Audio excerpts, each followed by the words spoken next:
All right, folks, this is a story that is so significant that I thought that I would make a special video because of it, because I didn't really want much time to go by without me discussing it, because it's kind of a big deal. Now, the crux of the story is actually talking about the fact that Pakistan is on the verge of implosion, economically speaking, because it is about to file bankruptcy.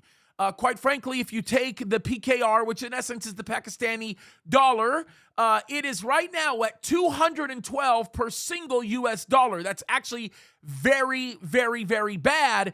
And their exchange reserves have depleted to a critical level. Of course, the country has less than 6 weeks of import covering remaining. Now, for those of you that might know what that means or might not know what that means they're in big trouble and that their economy is about to collapse. It's not good, folks. It isn't good. Let me read the second paragraph of this article that I'm looking at that says the Pakistani rupee is on a free fall as it crossed 212 per USD on June 21st. The Pakistan's foreign exchange reserves have depleted to a critical level, and the country has less than 6 weeks of import cover remaining. The reserves are currently below 9 billion US dollars, according to a report published in the Pakistani Tribune. Now, that's a big deal because, in essence, what that means is that this is, first of all, historic. We've never seen a depletion like this without any kind of real hope for recovery before. That's number one. At least in Pakistan, we haven't seen this.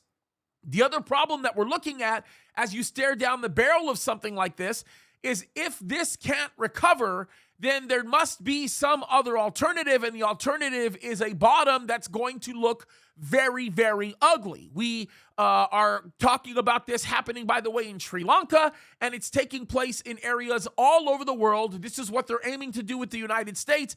It's happening everywhere, folks. Now, I'm not saying this to settle in panic. I'm not saying this to get everybody to freak out or to do anything like that. I'm simply developing for you some analysis that points to what we know is going to happen in the last days. And that is the fact that we are going to watch a series of economies collapse. That's exactly what's going to happen. And what's going to need to take place in order to fix all of this is the necessity to go to a cashless society in order to develop what we would probably look at as a very large or great reset, if you know what I mean. And so we are well on our way to a new world order. I can tell you that right now. And we are getting near to a time where we will see the theater or the stage of the world theater being set as God is getting things ready for the economy of the Antichrist. I can tell you that that's where it's going. Everything is giving us evidence of that. We're seeing this in countries all over the world. Countries that have significant economies are beginning to collapse.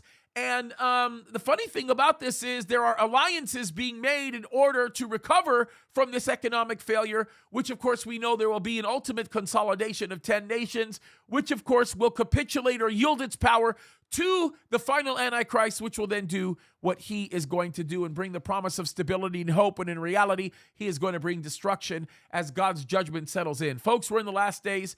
Time now is now, and more than ever, we are supposed to be fighting the good fight because Jesus is coming soon. Time to stand up for righteousness. Don't want to get caught riding dirty. Take a stand for righteousness and do the right thing as we see the day approaching. God bless you guys.